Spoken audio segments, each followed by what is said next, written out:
2025వ సంవత్సరం 3వ రాశి మిథున రాశి. ఈ మిథున రాశికి అధిపతి ఎవరయ్యా అంటే బుధుడు. ఈ బుధుడు లగ్నానికి సప్తమంలో ఉన్నాడు. సప్తమ స్థానం ఏంటి? కళత్ర స్థానం. ఈ కళత్ర స్థానంలో బుధుడు, కుజుడు, రవి, శుక్రుడు ఈ గ్రహాలు మొత్తం సప్తమ స్థానంలో ఉన్నాయి. సరిగ్గా ఈ మిథున రాశిని చెప్పాలి అంటే కేతువు ఒక్కడు తప్పితే ఏ గ్రహం బాగాలేదు. ఈ సప్తమ స్థానం యొక్క పరిస్థితి ఏమిటి అంటే రవి బాగాలేడు. సప్తమ స్థానం కళత్ర స్థానం, భార్య యొక్క స్థానం. ఈ భార్య యొక్క స్థానం పూర్తిగా ఇబ్బందికరంగా ఉన్నది. సరిగా చెప్పాలి అంటే ఏ రాశికైనా సరే డబ్బులు ముఖ్యం కాదు, సంపాదన ముఖ్యం కాదు, వృత్తి ముఖ్యం కాదు. ప్రతి వాళ్ళకు కూడా అవసరం వచ్చింది ఏంటంటే కుటుంబానికి బండికి 2 చక్రాలలాగా భార్యాభర్త. భార్య స్థానం బాగుండకపోతే ఆ ఇల్లు బాగుండదు. భార్య స్థానమే ప్రధానమైంది. కారణం ఏంటంటే ఒక చోట చెబుతాడు, మరి కలకంటి కంట కన్నీరు లిఖన సిరి ఇంట నిలువనేరదు సుమతి అని ఉంది. ఈ రాశి వాళ్ళకి ఏం చెప్పాలి? మరి జనవరి 26 మిథున రాశి యొక్క పరిస్థితి ఏమిటా అంటే భార్యాభర్తలకి కలహం రావచ్చు, భార్యాభర్తల్లో అనారోగ్యం రావచ్చు, భార్యాభర్తల్లో ఎవరికైనా సరే తప్పుడు నడత రావచ్చు.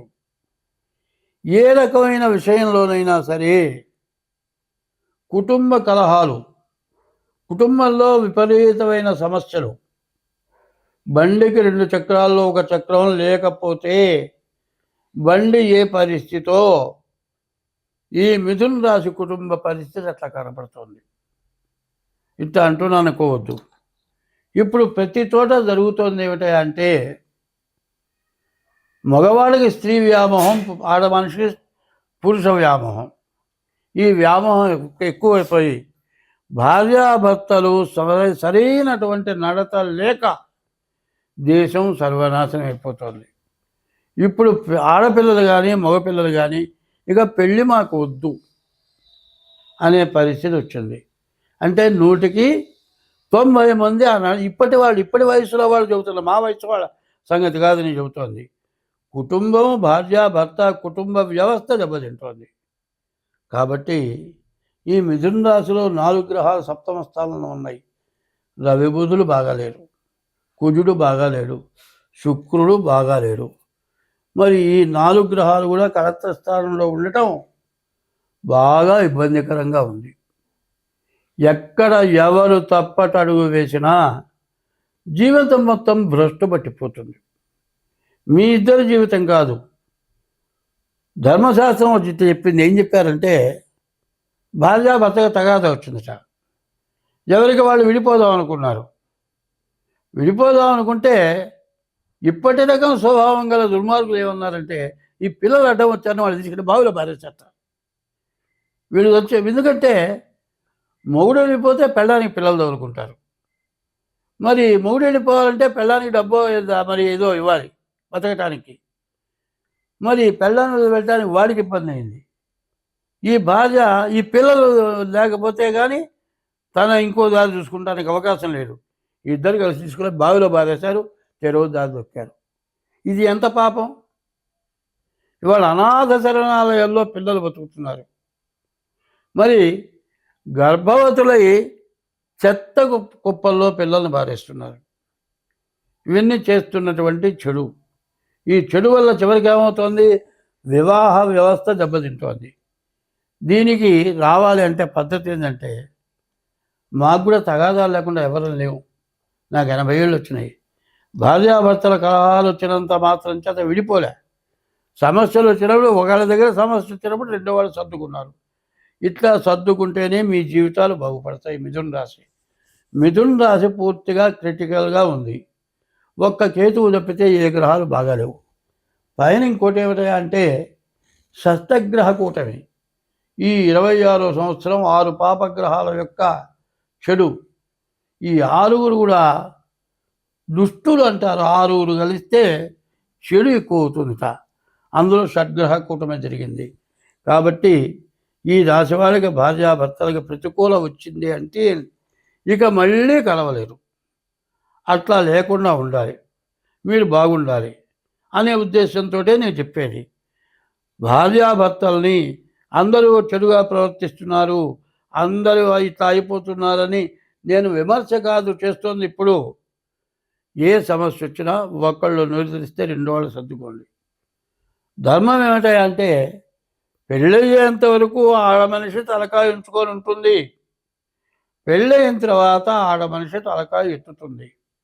ఎందుకంటే మగవాడిని సరైన మార్గంలో పెట్టుకుంటానికి తప్పు చేస్తే తలకాయ ఎత్తి సమాధానం చెప్పాలి. అట్లా చెబితేనే మంచిది. అట్లాంటి మనిషి మరి 4 రకాల జాతులు ఉన్నారు ఆడవాళ్ళల్లో. మరి పద్మిని జాతి స్త్రీ ఎంత కష్టమైనా సరే నిర్భయంగా ఎగర్తించి కుటుంబాన్ని బాగు చేసుకుంటుంది. మీ కుటుంబం బాగుపడాలి. డబ్బులు ఎన్ని ఉన్నా ఉపయోగం లేదు, నువ్వు ఎంత బయట కష్టపడ్డా ఉపయోగం లేదు. ఇంటికి రాగానే కాస్త వేడినీళ్ళు పెట్టి అంత అన్నం పెట్టే భార్య లేకపోతే ఉపయోగం లేదు. నువ్వు కష్టపడి ఎక్కడో పనిచేసావండి, ఇంటికి వచ్చే లోపల హోటల్లో తింటే అక్కడ బాగుండదు. కానీ ఇంటికి వచ్చి తెచ్చుకొని హోటల్ నుంచి ఇంటికి తెచ్చుకు తిన్నావు అనుకో, అది చల్లారిపోయి ఉంటుంది.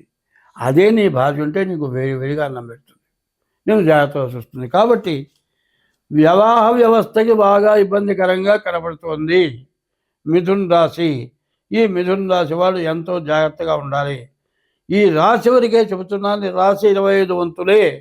తర్వాత జన్మలగ్నం కావాలి, డేట్ ఆఫ్ బర్త్ ద్వారా జన్మలగ్నం కావాలి. ఏమంటే మాకు డేట్ ఆఫ్ బర్త్ లేదు ఎట్లాగో అంటే హస్త సాముద్రిక ద్వారా కూడా ఈ అరిచేతులు చూసి చెప్తాం. మరి హస్త సాముద్రిక ద్వారానైనా సరే మీ జాతకం జరుగుతుంది. ఎట్లా అంటే పుట్టిన నక్షత్రం మీద గోచారం వస్తుంది, పుట్టిన టైముని వల్ల గ్రహచారం వస్తుంది. ఈ రెండు కలిసి చెప్పాలి. గ్రహచారం 75 వంతులు, గోచారం 25 వంతులు. కాబట్టి మీ డేట్ ఆఫ్ బర్త్ ద్వారా కానీ మీ హస్త సాముద్రిక ద్వారా కానీ జాతకం చూపించుకొని ముందు మీ కుటుంబ వ్యవస్థ బాగుంటే ఏదైనా బాగుంటుంది.